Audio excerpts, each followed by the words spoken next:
Lent days శిలువ ధ్యానంలో ఈరోజు తిరస్కారం. యోహాను తన సువార్త వ్రాస్తూ ఉపోద్ఘాతంలో క్రీస్తు జీవితాన్ని ఒక వాక్యంలో ఇలా వివరించాడు. ఆయన తన స్వకీయుల వద్దకు వచ్చెను, ఆయన స్వకీయులు ఆయనను అంగీకరింపలేదు. యోహాను సువార్త 1:11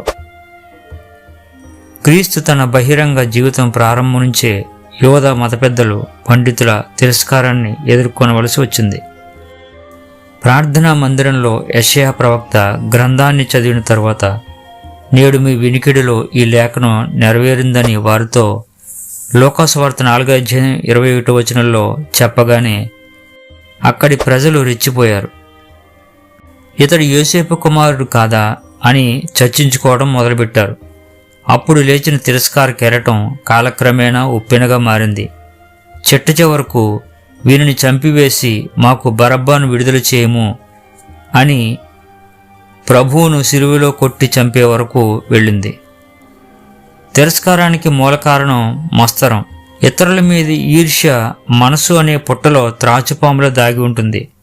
అవకాశం వచ్చినప్పుడు బుస కొడుతూ పడగ విప్పి విషకోరలతో మంచివారిని కాటువేస్తుంది.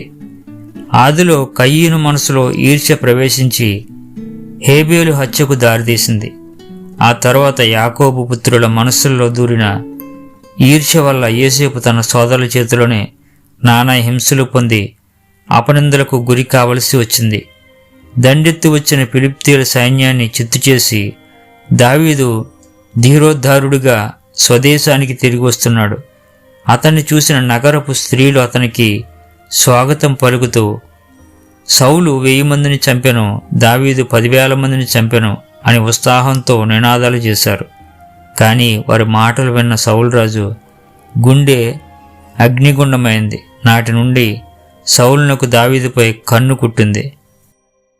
క్రీస్తు బోధనలో ఒక అద్వితీయమైన దివ్య శక్తి కనబడింది.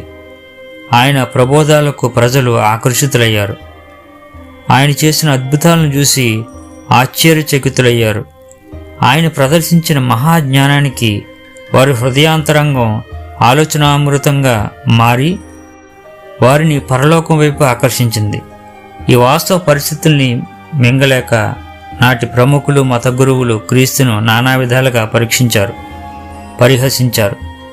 చివరికి మనమేమీ చేయుచున్నాము?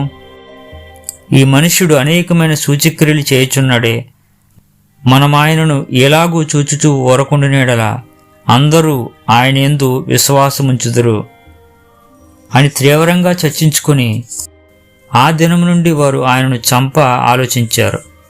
తిరస్కార భావం వెనుక ఈర్ష్య, న్యూన్యత భావం, అహంకారం మొదలైన విషపూరితమైన మనస్తత్వాలు ఉన్నాయి. వీటిని జాగ్రత్తగా గమనిస్తూ ఇవి మనసులో అడుగు పెట్టకుండా చూడడం ఎంతైనా అవసరం. నాటి యూదులు యేసును సిలువ వేయటానికి ప్రథమ కారణం ఈర్ష్య. ఈ ఈర్ష్య ఆయనను వారు తిరస్కరించడానికి దారితీసింది. తమ కళ్ళ ఎదుట తమ కలల పంట తమ దేవుడు పంపిన అభిషక్తిని చూస్తూ కూడా వారు గుర్తుపట్టలేకపోయారు. చూస్తూ చూస్తూ తమ ప్రభువును వారు నగరం వెలుపల సిలువ వేశారు.